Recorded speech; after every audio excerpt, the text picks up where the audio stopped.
9வது வசனம் 10வது வசனம் வாசிக்கலாமா? கர்த்தருடைய பரிசுத்தவான்களே, அவருக்கு பயந்திருங்கள், அவருக்கு பயந்தவர்களுக்கு குறைவில்லை. சிங்க குட்டிகள் தாழ்ச்சி அடைந்து பட்டினியாயிருக்கும்.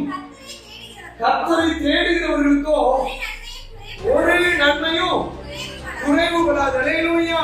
இந்த பகல் வேளையில கர்த்தர் இந்த நாளில நம்மோடு கூட பேசுகிற இந்த காரியத்திற்கு கொஞ்சம் கவனத்தோடு செவி சாய்த்து இருப்போமானால் நம்முடைய எல்லா காரியங்களிலும் கர்த்தர் நன்மையானதை தருவார். என்ன புரிந்து கொள்ளணும்? இந்த நாளில் செய்தியுடைய தலைப்பு கர்த்தரை தேடுகிறவனுக்கு ஒரு நன்மையும் குறைவுபடாது. அல்லேலூயா. எல்லாம் கரங்களை தேடுங்க சொல்லலாமா? கர்த்தரை தேடுகிறவர்களுக்கு ஒரு நன்மையும் குறைவுபடாது. 24வது சங்கீதம் அந்த 9-10 வசனத்தை மறுபடியும் வாசிக்கலாமா?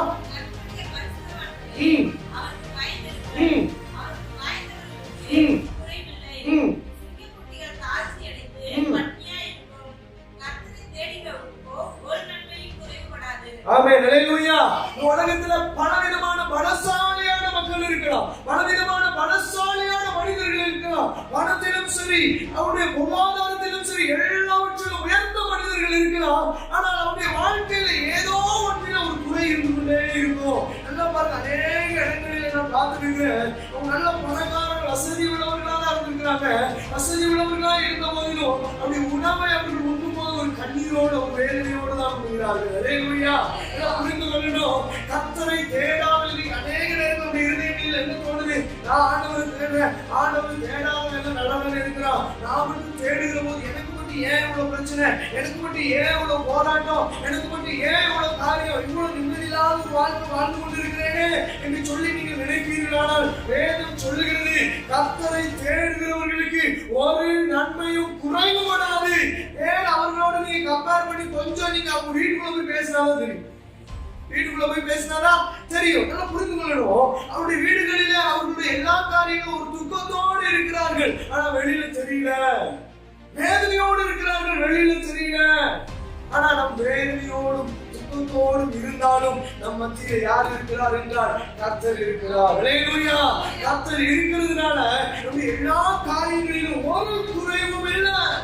இருதயத்துல ஒரு சந்தோஷம் இருக்கும், சமாதானம் இருக்கும். நமக்கு தெரியும், நமக்கு பிரச்சனை வந்துச்சுன்னா எங்க ஓடணும் தெரியும், கர்த்தர் தேடி ஓடணும் நமக்கு தெரியும். நல்லா புரிஞ்சுக்கணும், கர்த்தரை தேடாத மனிதனுடைய வாழ்க்கையில தான் குறைவு உண்டு, ஆத்மாவிலே குறைவு உண்டு. சமாதானம் இல்லாமல் தவிக்கிறார்கள், ஒரு சௌக்கியம் இல்லாமல் தவிக்கிறார்கள். நம்ம எல்லா சூழ்நிலையும் நமக்கு எல்லா இடத்துல நமக்கு வராதான வரும். வந்தாலும் கர்த்தரை தேடி ஓடிடுறோம். பாத்தீங்களா, நமக்கு ஒரு பிரச்சனை வந்தோம்னா நமக்கு என்ன தோணும்? ஜெபிச்சா சரியாயிடும். அல்லேலூயா. ஜெபிச்சா சரியாயிடும் அப்படின்ற ஒரு எண்ணம் நமக்குள்ள வர்றதுக்கு காரணம் என்ன? கர்த்தரை தேடினால் அது உண்டு. அல்லேலூயா. இயேசு அதான் சொன்னார், மத்தேயு 6வது அதிகாரம் 33வது வசனத்துல கர்த்தரை தேடுகிறவர்களுக்கு ஒரு குறைவும் இல்லை என்கிறத மறுபடியும் ஒரு அங்கீகாரத்தோடு சொல்றாரு. வசனத்தை வாசிக்கலாம். முதலாவது தேவனுடைய ராஜ்யத்தையும் அவருடைய நீதியையும் தேடுங்க, அப்பொழுது இவைகள் எல்லாம் உங்களுக்கு கொடுக்கப்படும். அந்த உலகத்தின் காரியங்கள், உலகத்தின் பொருட்களை தேடி ஓடிடக்கூடாது ஒரு ஆவிக்குரிய மனிதன். உலகத்தினுடைய பொருட்களையோ, உலகத்தினுடைய ஆசீர்வாதங்களையோ ஒரு ஆவிக்குரிய மனிதன் தேடி ஓடுவான். ஆனால் அவருடைய வாழ்க்கையில எல்லாம் குறைவுண்டு, குறைவுண்டு. நல்லா புரிந்து கொள்ளணும், தேவனுடைய சமூகத்தை தேடாத மனிதனுடைய வாழ்க்கையில நஷ்டம்தான், நஷ்டம்தான் மீதம் இருக்கும், நஷ்டம்தான் மீதம் இருக்கும். ஆவிக்குரிய மனிதன் ஞானஸ்நானம் எடுத்து ரட்சிப்பை பெற்றுக்கொண்டு பரிசுத்த ஆவியின் அபிஷேகத்தை பெற்றுக்கொண்டு நாம் ஆண்டவருடைய சமூகத்தில் வாழ்கிற நாம் கர்த்தரை தேடாமல் வாழ்க்கை வாழ்ந்துட்டோம் அப்படின்னா குறைவுள்ள வாழ்க்கை தான் அது, குறைவுள்ள வாழ்க்கை தான் அது, குறைவுள்ள வாழ்க்கை தான் அது, குறைவுள்ள வாழ்க்கை. வசனங்கள்தான் இயேசு சொன்னாரு, முதலாவது யாருடைய ராஜ்யத்தை? தேவனுடைய ராஜ்யத்தை தேடுனீங்கன்னா பின்பு இவைகள் எல்லாம் உங்களுக்கு, ஆமா பின்பு இவைகள் எல்லாம் உங்களுக்கு கூட கொடுக்கணும். பாஸ்டர் சொல்லுவாரு, முதலாவது ஏழு ராஜ்யத்தை தேடினோம் அப்படின்னா பின்பு இந்த ஆசீர்வாதங்கள் எல்லாம் கூட கூடையா ஓகேவா? அவன் சொல்லுங்க, கூட கூடையா வேணும், கூட வேணும், கூட கூடையாதான் நமக்கு பிடிக்கும். அல்லேலூயா. நல்லா புரிந்து கொள்ளணும், ஆசீர்வாதம் நம்முடைய உழைப்பில் அல்ல, ஆசீர்வாதம் நம்முடைய திறமையில் ஞானத்தில் அல்ல, ஆசீர்வாதம் தேவனை தேடுகிற காரியத்திலே உண்டு. அல்லேலூயா. நல்லா புரிஞ்சுக்கங்க. தேவனை தேடுகிற மனிதனுடைய வாழ்க்கையில் எல்லாம், தேவனை தேடுகிற மனிதனுடைய மனுஷனுடைய குடும்பங்களுடைய வாழ்க்கையில் எல்லாம் கர்த்தர் ஒரு நன்மை என்ன பண்ணல, குறைச்சு வைக்கவே இல்லை. அதனால இயேசு சொன்னாரு, ஜனங்களை பார்த்து சொன்னாரு, நீங்க முதல்ல தேட வேண்டிய ஒண்ணு இருக்கு. அது எதுனா தேவனுடைய ராஜ்யம். கரங்களை ஞானம் வைக்கப்படுகிறாமா? தேவனுடைய ராஜ்யத்தை தேடும் பொழுது, தேவனுடைய சமூகத்தை தேடும் பொழுது, தேவனுடைய காரியத்தை ஒரு மனிதன் தேடுவானாகி அவருடைய எல்லா காரியங்களையும், அவருடைய எல்லா தேவைகளையும் கர்த்தர் என்ன பண்ணி வச்சிருப்பார் அப்படின்னா நிவர்த்தி செய்து பூர்த்தி செய்து வைத்திருப்பார். அல்லேலூயா. ஆண்டவருடைய சமூகத்துல ஆண்டவரை தேடுகிற மனிதனுடைய வாழ்க்கையில ஒரு நன்மையும் குறைபடாது. ஒரு நன்மையும் குறைபடாது. ஏன் சில நேரத்தில் புரிஞ்சுக்கணும், வசனத்தை நம்ம கம்பேர் பண்ணி வாழணும், வசனத்தை நம்ம அப்படியே நம்ம கம்பேர் பண்ணி பார்க்கணும். அப்போ நம்முடைய வாழ்க்கையில நன்மை குறையுதுமா? நம்முடைய வாழ்க்கையில நன்மை குறையுது, வாழ்க்கையில சமாதானம் இல்லாம போகுது. ஹஸ்பண்ட் வைஃபுக்குள்ள அல்லது சுத்தி இருக்கிறவங்களுக்குள்ள அல்லது ஏதோ ஒரு வகையில பிள்ளைகளுக்குள்ள அல்லது ஏதோ ஒரு வேலை பார்க்கிற இடங்கள்ல ஏதோ ஒரு சமாதானம் குறையுது அப்படின்னா நல்லா புரிஞ்சுக்கணும், கர்த்தரை சரியா தேடல, கர்த்தரை சரியா தேடல. கர்த்தரை சரியா தேடிட்டேன்னா எனக்கு என்ன உண்டு? எனக்கு என்ன உண்டு? சமாதானம். சமாதானம். சமாதானம். ஒரு குறைவு, ஒரு குறைவு, ஒரு குறைவு. கர்த்தரை தேடுகிற பொழுது உங்களுடைய காரியங்களை எல்லாம் அவர் அல்லேலூயா. தொடர்ந்து வாசிக்கும் 2 அதிகாரத்துடைய 5வது வசனத்தை வாசிக்கலாம். 2 5வது வசனத்தை வாசிக்கலாம். தேவனுடைய புத்திமானாய் இருந்த சகரியாவின் நாட்களில் தேவனை தேட மனதிணங்கி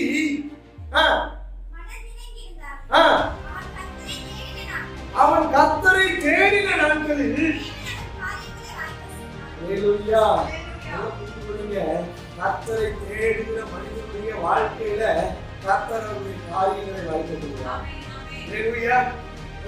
யோசேப்பு காரிய சித்தி உள்ள மனிதனாய், யோசேப்பு காரிய சித்தி உள்ள மனிதனாய், உசியா என்கிற அரசன், சகரியா என்கிற அந்த தீர்க்கதரிசியினுடைய நாட்களிலே உசியா என்கிற அந்த மனிதன் கர்த்தரை தேடுகிற விஷயத்துல உண்மையோடு கீர்த்தி சீக்கிரம் பண்ணிடுச்சு.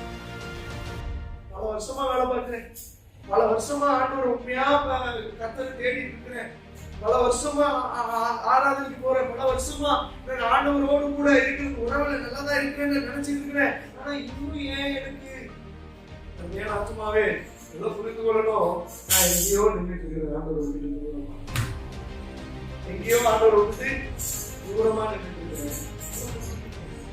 தேவனை விட்டுட்டு தேவனை தேடுகிற காரியத்தை விட்டுட்டு எங்க போய் நின்னாலும் கீர்த்தியாக நீங்க புகழப்பட மாட்டீங்க. நல்லா புரிஞ்சுக்கணும், ஆண்டவரை தேடிச்சீங்க, ஆண்டவருக்கு உண்மையான உங்களை உங்களுக்கு தேடி ஓடும்போது சொல்லுது அவருடைய கீர்த்தி எங்கும் சுசியாராஜாவுடைய கீர்த்தி எங்கும் பரவிச்சு. காரணம் அவருடைய எல்லா காரியங்களையும் கர்த்தர் வாய்க்கப்படும். அவன் என்ன யோசிச்சான், அவன் என்ன அந்த ராஜா என்ன யோசிச்சான், அவன் என்ன விரும்பினானோ அந்த காரியங்களை எல்லாம் கர்த்தர் என்ன பண்ணாரு, வாய்க்க பண்ணினார். தேவனை சார்ந்து இருக்கிற, தேவனோடு தேவனுடைய உறவிலே வளர்ந்து இருக்கிற, தேவனுடைய அன்பிலே நிலை கொண்டிருக்கிற எந்த ஒரு குடும்பமும் சரியாய் ஆண்டவரை தேடுவானால் அந்த குடும்பத்துடைய எல்லா காரியங்களும் எல்லா சூழ்நிலைகளையும் எல்லா விஷயங்களையும் மாற்றுவதற்கு கர்த்தர் வல்லமை உள்ளவராய் இருக்கிறார். நன்றாய் புரிந்துகொள், நன்றாய் புரிந்துகொள். நீ தேவனை தேடும் பொழுது, நீ தேவனை உண்மையாய் நோக்கி கூப்பிடும் பொழுது, அவருக்கு நீ உண்மையான இடத்தை தரும் பொழுது உனக்குரிய உத்தரவாதியாய் கர்த்தர் மாறி விடுகிறார். உனக்குரிய உத்தரவாதியாய் கர்த்தர் மாறி விடுகிறார். நம்ம தேவனை தேடும் பொழுது பல நேரங்களில் காரியம் வாய்க்காம போகல, வாய்க்க மாட்டேங்குது. ஏன் வாய்க்க மாட்டேங்குது? ஏன் நான் ஆண்டவருக்காக நல்லா ஆராதிக்கிறேனே, சர்ச்சுக்குள்ள வரவங்க எல்லாம் வரவங்க போயிடுவாங்களா? அல்லேலூயா. கிறிஸ்துவ யோசேப்பின் பேர் இருக்கிறதுனால வரவங்க போயிடுவேன். யாரும் யோசேப்பு இல்லைன்னு நினைக்கிறேன். அல்லேலூயா. ஆமா, நான் யோசேப்பின் பேர் வைக்கிறதுனால வரவங்க போயிட முடியுமா? முடியாது. கர்த்தருக்காய் வாழுகிற, கர்த்தரை தேடுகிற மனுஷனால் மாத்திரம் தான் எங்க போக முடியும்? பரலோகம் போக முடியும். கர்த்தரிடத்தில் ஒரு நன்மையை நான் பெற்றுக்கொள்ள வேண்டுமானால், கர்த்தரிடத்திலிருந்து பாதுகாப்பை நான் பெற்றுக்கொள்ள வேண்டுமானால் நான் என்ன பண்ணணும்? கர்த்தருக்கு யோசுவா சொன்னார், நானும் என் வீட்டாருமோ என்றார். யாரையா? கர்த்தரையே. மோசைக்கு முன்பதாக ஒரு பெரிய வெற்றிடம் இந்த இடத்துல இருந்து மோசை வந்து தேவனை முகமுகமாய் கொண்ட ஒரு சிறுவேதத்தை மோசைக்கு பின்பதாக அந்த வெற்றிடத்தை நடப்பதற்கு அப்படியே எல்லாம் ஆவலோடு காத்துக்கும் போது ஆண்டவர் சொன்னாரு, உன் வேலை யாருடைய வேலைக்காரு? மோசையுடைய வேலைக்காரனாகிய நூனின் குமாரனாகிய யோசுவாவோட ஸ்நானத்தை அபிஷேகத்தை கொஞ்சம் அவன் மேலே இந்த யோசுவா வைராக்கியமா ஆண்டவரோடு இருந்ததுனால, வைராக்கியமா ஆண்டவரோடு நெருங்கி இருந்ததுனால வேதம் சொல்லி நியாயாதிபதிகள் புத்தகத்தை நீங்க வாசிங்க அப்படின்னா, யோசுவா மரிக்கிற வரையிலும் ஜனங்கள் தேவனை தேடுகிற விஷயத்துல, தேவனை ஆராதிக்கிற விஷயத்துல உண்மை உத்தமத்தோடு இருந்தார்கள். யோசுவா தான் சொல்றாரு, நானும் வீட்டாருமோ என்றார். கர்த்தரே தேவனை தேடுகிறதுனாலே, தேவனை ஆராதிக்கிறதுனாலே, தேவனை முழுவதுமாய் சார்ந்து கொள்கிறதுனாலே யோசுவா செய்த எல்லா காரியத்திலும் கர்த்தர் முன்னின்று அவருடைய யுத்தங்களை நடத்தினார். ஹல்லேலூயா. யோசுவா இடத்துக்கு யுத்தத்துக்கு போவாரு, யுத்தத்துக்கு போனா அங்க கர்த்தர் யுத்தம் பண்ணிருக்கார். யோசுவா யுத்தம் பண்ணி சாகடித்த நபர்களை காட்டிலும் கர்த்தர் யுத்தம் பண்ணி சாகடித்த நபர்கள் அதிகம். யோசுவா பட்டயத்தினாலே வெட்டினார். கர்த்தர் என்ன பண்ணார்? வானத்துல இருந்து கற்களினாலே என்ன பண்ணாரு? ஜனங்கள் பெரிய பெரிய கல்லு விழுந்து ஜனங்கள் நமக்கு ரோதமா போராடுகிறவர்களிடத்துல நாம என்ன பண்ணக்கூடாது? திரும்ப போராடக்கூடாது. அதுக்காக நாம என்ன செஞ்சிடணும் அப்படின்னா, கர்த்தரை நோக்கி பார்த்துடணும். கர்த்தரை நோக்கி பார்த்துட்டோம்னா போது கர்த்தர் இருந்து அவன் பார்த்துடுவான். சொல்லுங்க, கர்த்தரை நோக்கி நான் பார்த்துட்டேன்னா, சொல்லுங்க கர்த்தரை நோக்கி நான் பார்த்துட்டேன்னா பார்க்க வேண்டிய நபர்களை, பார்க்க வேண்டிய காரியங்கள் அவர் பார்த்துக்கணும். சொல்லுங்க,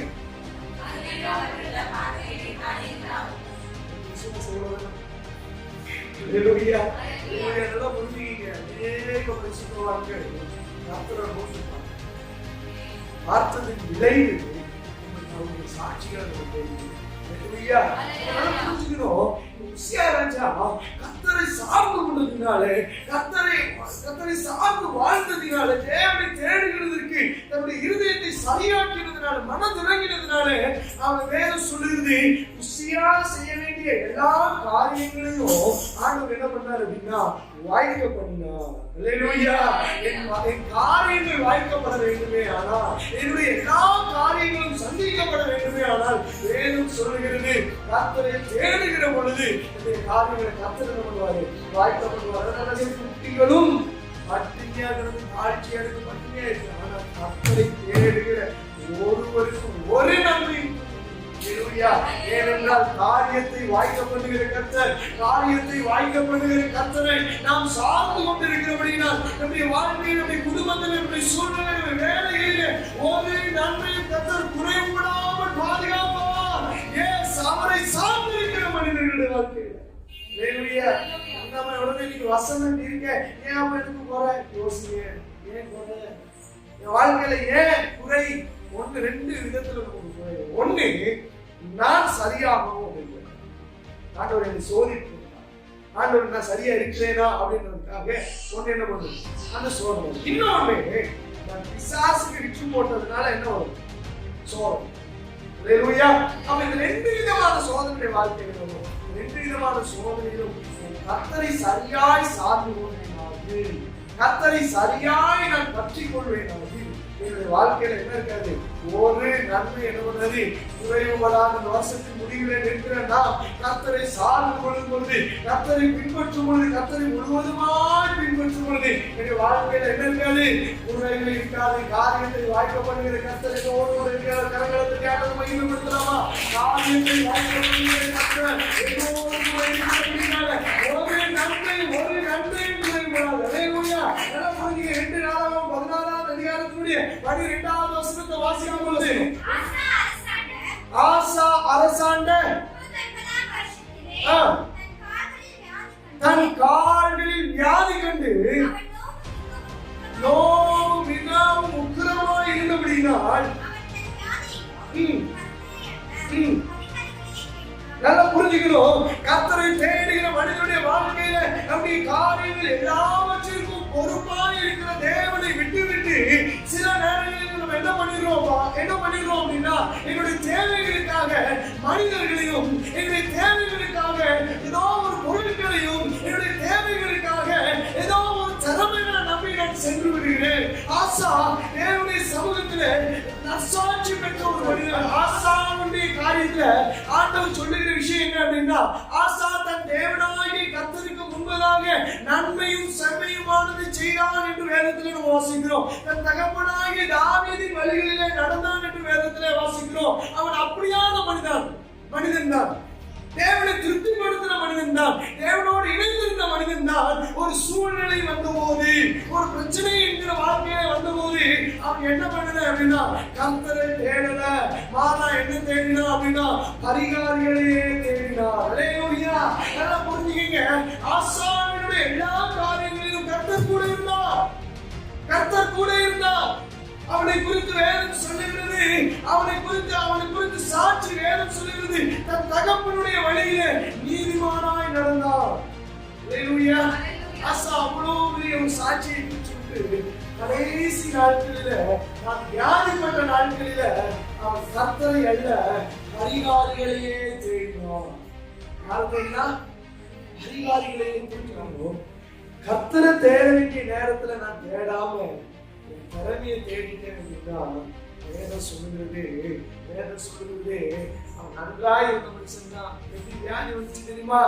ஊழியக்காரன் சொன்ன அந்த ஆலோசனையை அவன் கேட்காம அவர்கள் மேல் சினம் கொண்டு அவர்களை கட்டிட்டு கொண்டதுனால யாரு வந்த அந்த நாட்களில யாரும் தேடல, கர்த்தரை தேடல, அதிகாரிகளை தேடல. யாருடைய வாழ்க்கையில குறைவு உண்டு என்றால், யாருடைய வாழ்க்கையில ஒரு நிறைவில்லாத ஒரு வாழ்க்கை என்றால் கர்த்தரை தேடாத மனிதனுடைய வாழ்க்கையில தான் குறைவு உண்டு. ஆசா கர்த்தரை அல்ல அதிகாரிகளையே தேடினார். அதனால அவன் வியாதி நோவு அதிகமாய் அவன் மறுத்தான். சூழலை என்ன இருந்தாலும் சரி, பிரச்சனை மழை போல இருக்கலாம், பிரச்சனை தேவைகள் மழை போல இருக்கலாம், நான் என்ன செய்யறது தத்தளிக்கலாம், என்ன பண்ண போறேன் அப்படின்னு எனக்கு தெரியாம கூட இருக்கலாம்.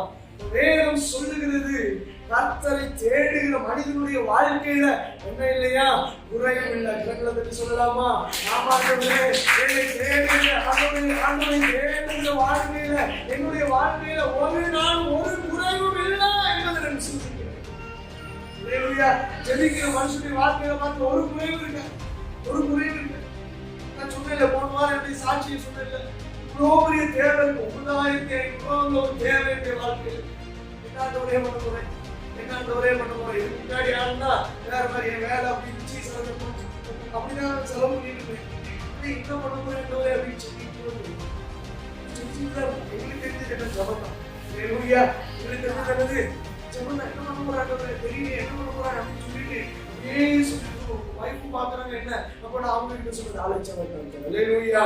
அழைத்தவர் கர்த்தர் உண்மை உள்ளவர் என்று அந்த காரியத்தை சொல்லி முடிச்சுட்டு 5ஆம் தேதி ஜெபிக்கிறோம், 7ஆம் தேதி பாக்குறோம், 5ஆம் தேதியே கர்த்தர் பதில் கொடுத்தாரு.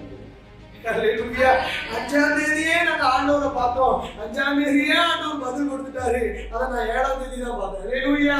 நம்ம ஜெபிக்கிறவர்களுக்கு, ஆண்டவரை தேடுகிறவர்களுக்கு நன்மை எங்கிட்டு இருந்தாலும் ஆண்டவர் செய்வார்.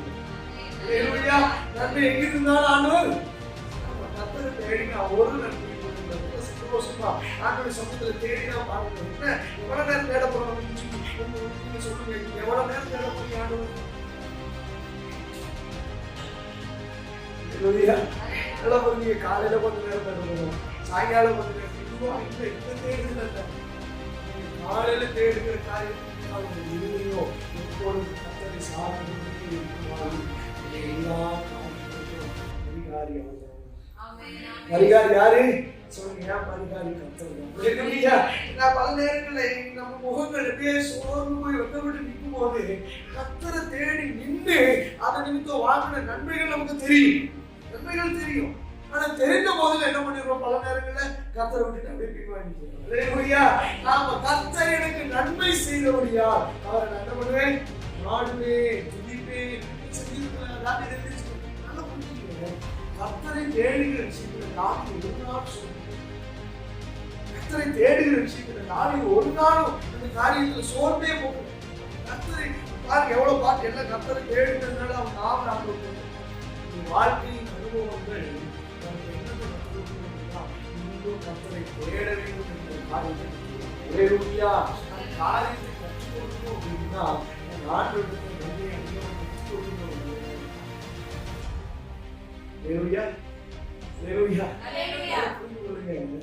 யாருக்கு குறைவில்லை அப்படின்னா கர்த்தரை தேடுகிறவர்களுக்கு ஒரு குறைவும் இல்லை.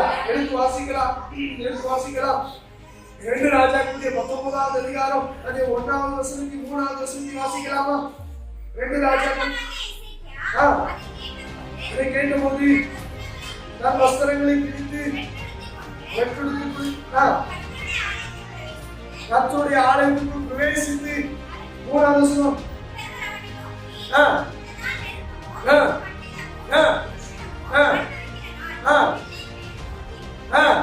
இல்லை பெறவோ நடனில்லை. நல்லா புரிந்து கொள்ளுங்க. எசேக்கியா ராஜாவுடைய நாட்களிலே, எசேக்கியா ராஜாவுடைய நாட்களிலே அசீரியா என்கிற அந்த ராஜ்யம் அவனுக்கு விரோதமாக வருகிறது. பல நேரங்களுடைய வாழ்க்கையில ஒரு பெரிய விதமான போராட்டத்தை நம்ம சந்திக்கிறோம் பல நேரங்களில. அப்ப அந்த நேரம் நம்ம என்ன பண்றோம், ஏதோ ஒரு தேவ ஊழியக்காரனிடத்திலோ பாஸ்டர் இடத்திலோ நமக்கு தெரிந்த நண்பர்கள் இடத்திலோ எனக்கு இப்படியான பிரச்சனைகள் இருக்கு, எனக்கு இப்படியான ஒரு போராட்டம் இருக்கு, எனக்கு இப்படியான ஒரு சூழ்நிலை இருக்கு, என்ன பண்ண போறேன்னு தெரியல, எனக்காக ஜெபித்துக் கொள்ளுங்க, எனக்காக ஜெபித்துக் கொள்ளுங்க அப்படின்னு சொல்லுகிற அதே அனுபவம் தான் எசேக்கியாவுடைய நாட்களில ஏசாயா தீர்க்கதரிசியிடத்துல ஆட்களிடத்துல சொல்லி அனுப்புகிறான். இப்படியான ஒரு நெருக்கமும் கடினமான ஒரு சூழ்நிலை.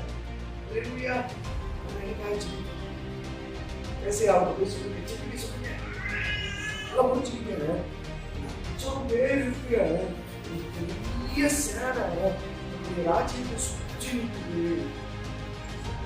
தலை போக்குற மாதிரி ஒரு சூழ்நிலை. சில நேரம் நம்முடைய வாழ்க்கை என்ன செய்ய போறோம், பல நாட்கள்ல அருமையான சம்பவத்தை பிள்ளைக்கு ஒரு பிஸ்கட் வாங்கி கொடுத்தது கூட ஒரு நெருக்கம் எனக்கு இருந்துச்சு. பிள்ளைக்கு பிஸ்கட் வாங்கி கொடுத்தது கூட ஒரு இல்லாம, ஏன்னா எனக்கு வர வேண்டிய சம்பளம் வரலையே. ஒரு 2 மாசம் சம்பளம் அப்படியே பிளாக் பண்ணி வச்சிட்டேன். ஒரு கண்டிதமான ஒரு சூழ்நிலை தான். ஒரு பெத்த பிள்ளைக்கு ஒரு பிஸ்கட் வாங்கி கொடுக்குறது எவ்வளவு பெரிய கஷ்டம் இல்லையா? தகப்பன்மார்கள் தான் அறிவார்கள் இல்லையா? தாய்மார்களும் அறிவார்கள். நல்லா புரிஞ்சுக்கீங்க. அப்ப இப்படியான சூழ்நிலையில அவர் என்ன சொல்லும் போது சம்பளம்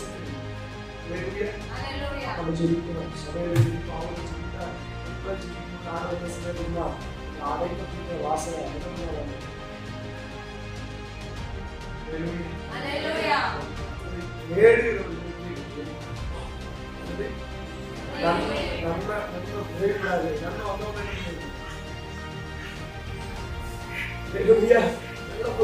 நல்லா புரிந்து கொள்ளுங்க. ஆண்டவரை சார்ந்து வாழ்கிற குடும்பமாக இருந்தாலும் சரி, ஆண்டவரை சார்ந்து வாழ்கிற தனிப்பட்ட வாழ்க்கையா இருந்தாலும் சரி, நல்லா புரிந்து கொள்ளுங்க. சரியாய் அவரை தேடிட்டோம் அப்படின்னா ஒரு நன்மை. எசேக்கியா ராஜாவை சுற்றிலும் ஒரு பெரும் திரள் கூட்டம் இருக்கு. இவருடைய கையில அநேக ஜனங்களுடைய ஜீவன் இருக்கு, கையில அநேக ஜனங்களுடைய உயிர் இருக்கு. என்ன பண்றது தெரியல. ஆனா அவருக்கு ஒண்ணு தெரிஞ்சிச்சு, தேவனுடைய ஆலயத்திற்குள்ள பிரவேசித்து ஆண்டவர் தான் என்னை விடுவிப்பார், ஆண்டவர் தான் எனக்கு நன்மை செய்வார் என்கிற காரியம் தெரிஞ்சது. நேரம் போறோம் ஆண்டவருடைய சமூகத்துல இந்த வஸ்திரங்களை கிழித்து அவர் சொல்லுகிற வார்த்தையெல்லாம் வாசிக்கிறோம். 14வது வசனத்தை வாசிக்கலாமா? அதே 14வது வசனத்தை வாசிக்கலாம். கையிலிருந்து நிருபத்தை வாங்கி வாசித்த பின்பு கர்த்தருடைய ஆலயத்திற்குள் போய் யாருக்கு முன்பதாக பிரச்சனைய என்னுடைய போராட்டத்தை நான் சந்திக்கிற சூழ்நிலைய எங்க சொல்லணும் அப்படின்னா கர்த்தருடைய சமூகத்துல சொல்லணும். ஏதோ ஒரு மனுஷன் சொன்னேன் அப்படின்னா அந்த மனுஷன் என்ன பண்ணுவா தெரியுமா? உன்னை பிடிக்கல அப்படின்னா அவனுக்கு பின்னாடி அதை ஃபுல்லா எல்லாத்தையும் ஒப்பிச்சுட்டு போயிடுவான். நீ நம்புற மனுஷன் உன்னை ஏமாத்தும். நீ நம்புற மனுஷன் உன்னை ஏமாத்ததுனாலதான் சங்கீதக்காரன் சொல்லுவான், என் கூட ஒரே தட்டுல சாப்பிட்டேன்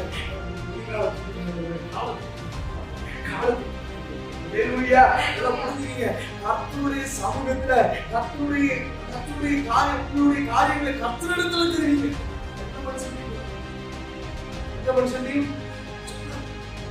போறான், பிரச்சனை வந்துச்சு, வேகமா போறான், கர்த்தருடைய ஆலயத்துக்குள்ள போறான், கர்த்தருடைய சொல்ற சில நேரத்துல என்ன சூழ்நிலை சாரி என்று ஆலயத்துக்குள்ள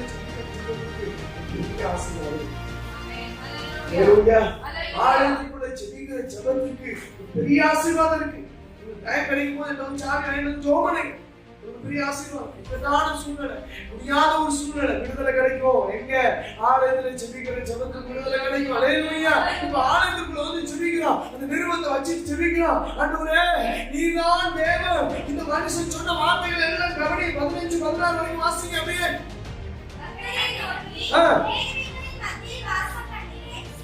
சேனைகளின் மத்தியிலே வாசம் பண்ணுகிற இஸ்ரவேலின் தேவனாகிய கர்த்தாவே, நீர் ஒருவரே பூமியின் ராஜாக்களுக்கெல்லாம் தேவனானவர். நீர் வானத்தையும் பூமியையும் உண்டாக்கினீர். கர்த்தாவே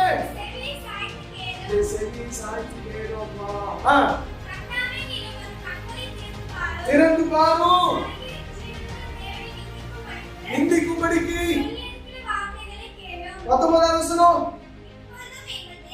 இப்பொழுதும் எங்கள் தேவனாகிய கர்த்தாவே, நீர் ஒருவரே தேவனாகிய கர்த்தர் என்று எங்களை அவன் கைக்கு நீங்களாக்கி நிச்சயமானவரே என்று சொல்லி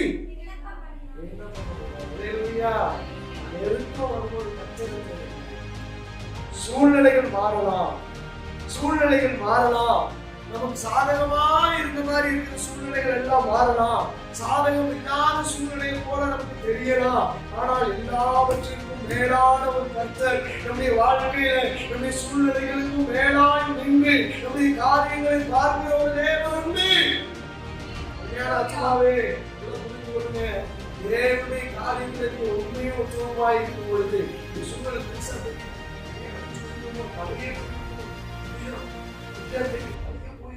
அப்படிதான் தெரியும். ஏன் உயிரோட இருக்கிறோம் அப்படின்னு கூட தெரியும். ஏன் உயிரோட இருக்கிறோம் அப்படின்னு கூட தெரியல. செத்து போயிடல. ஏன் நம்ம ஏன் இது வாழணும், எதுக்காக வாழணும், இப்படி இருக்கு, நம்ம சூழ்நிலை மாறவே இல்லையே அப்படின்னு கூட தோணலாம். அழைத்தவர் கர்த்தர் கண்ணே மேல அவர் கண்ணை இருந்து பார்த்து கொண்டிருக்கிறதுனால தப்பு வைக்கிறதுக்கும் அவர் வல்லமை உள்ளவர். செபிக்கிற ஆண்டவரே என்னுடைய ஜெபத்துக்கு பதில் தாருங்கப்பா. அவன் அதை உயர்த்தாதபடி அவருடைய கரங்களில் இருந்து எங்களை காப்பாற்றி விடுவோம் அப்படின்னு சொன்ன உடனே அந்த ஒரு காரியம் நடக்குது. 25வது வசனத்தை வாசிங்க. 25வது வசனத்தை.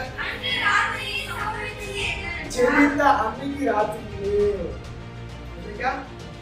செபித்த அன்று ராத்திரியிலே, அந்த நாளிலே போல செபித்த அன்று ராத்திரியிலே ஆசிக்கலாம். கர்த்தருடைய தூதன் புறப்பட்டு அசீரியரின் பாளையத்திலே 1,50,000 பேரை இவங்க யுத்தம் செய்யல, இவங்க அவங்களோடு போராடல, கத்தி பிடிக்கல, வாள் பிடிக்கல, எதையுமே செய்யல.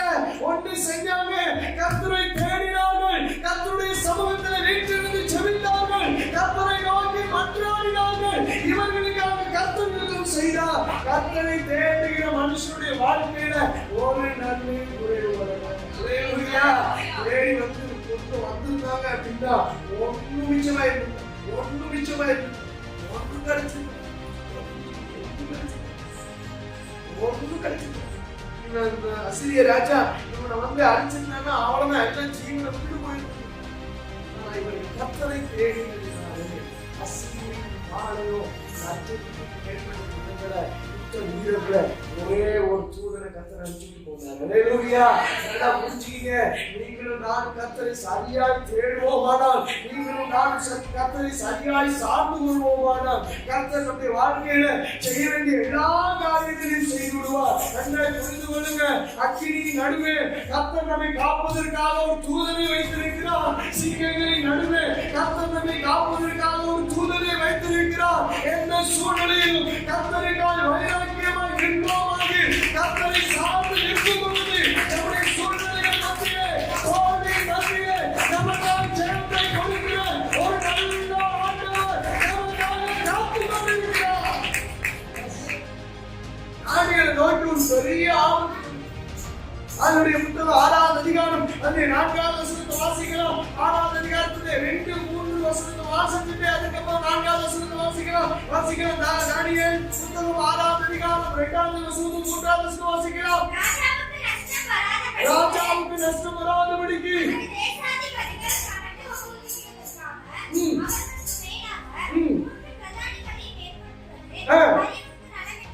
கண்டது ஒருவனாய் இருந்தான். இப்படி இருக்கையில்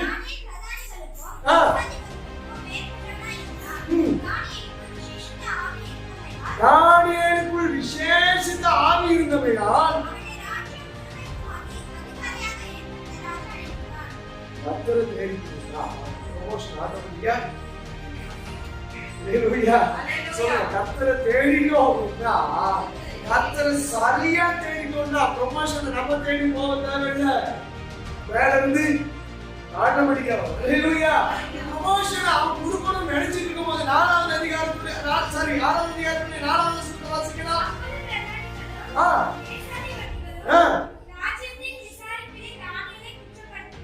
ராஜ்யத்தின் விசாரிப்பிலே தானியேலை குற்றப்படுத்தும்படி நம்ம குற்றப்படுத்துறதுக்கு முகாந்திரம் தேடிட்டே இருப்போம்.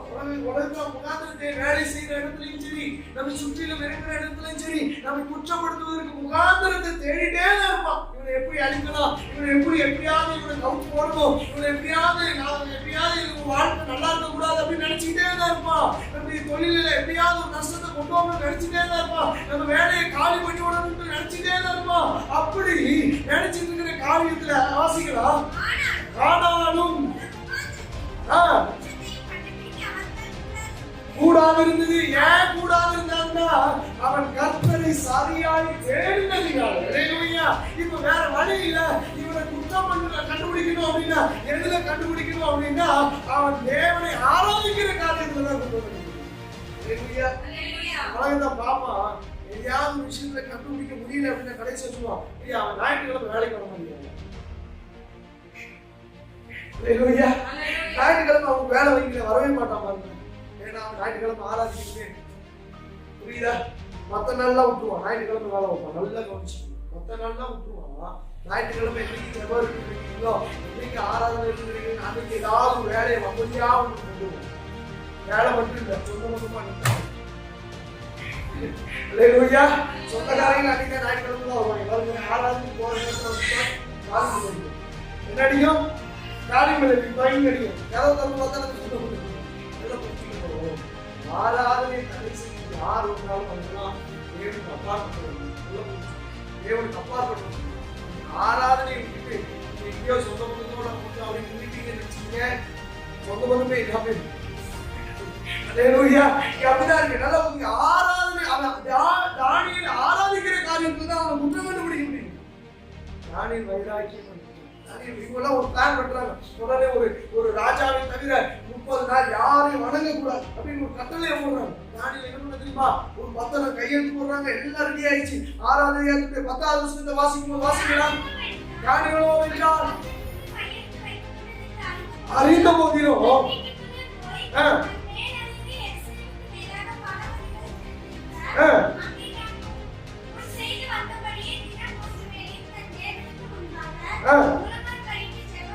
என்ன சூழ்நிலை வந்தாலும் சரி, உயிர் போகிற சூழ்நிலை வந்தாலும் சரி, எதிரிகள் சூழ்ந்திருந்தாலும் சரி, நான் செபிக்கிற காரியத்துல கர்த்தரை தேடுகிற காரியத்துல பின்வாங்காமல் நிற்பேனாக.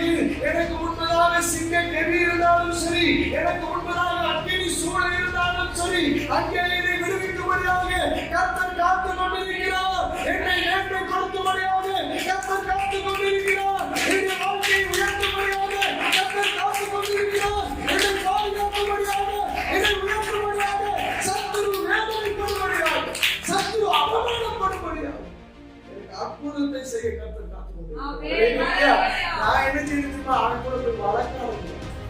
நான் என்ன செய்யணும்? அவங்க கூட வழக்காட கூட நான் கர்த்தரை தேடுகிற விஷயத்துல சரியாய் நிற்பேன் என்று தாவீது நின்றான். சிங்கக்கேபியின் நடுவிலே என்னுடைய தூதன் அவனோடு இருந்தான். அல்லேலூயா. வாசிக்கலாம். அப்படியே 20, 22, 23 வாசிக்கலாம். 20, 22, 23 வாசிக்கலாம். ராஜா கெபியின் கிட்ட வந்தபோது துணிய சத்தமாய் தானியேலை கூப்பிட்டு, தானியேலே, என்னவா ஜீவனுள்ள தேவனுடைய தாசனே, உரையாடியா நம்மளை இப்படிதான் சொல்லணும். நீ ஜெபிக்கிறவன் தேவனுடைய காப்பாற்ற வல்லமை உள்ளவர். நீ ஜெபிக்கிறவன் தேவனுடைய விடுவிக்க வல்லமை. அதான் சொல்ற மாதிரி இடைவிடாமல் ஆராதிக்கிறவன் தேவன் சிங்கங்களுடைய வாய்களுக்கு இன்று உன்னை தப்புவிக்க வல்லவராக இருந்தாரா? வாசிக்கிறா 22. தானியேல் சொல்றா, ராஜாவே நீர் என்றும் வாழ்க. நீ நினைக்கிறபடியே கர்த்தர் என்னை காப்பாற்றினார். சிங்கங்களின் வாயில் நின்றோம் சேதப்படுத்தாதபடிக்கு தூதனை அனுப்பி அவைகளின் வாய்களை கட்டி போட்டார். அவருக்கு முன்பதாக, கர்த்தருக்கு முன்பதாக நான் குற்றமற்றவனாக இருந்தேன்.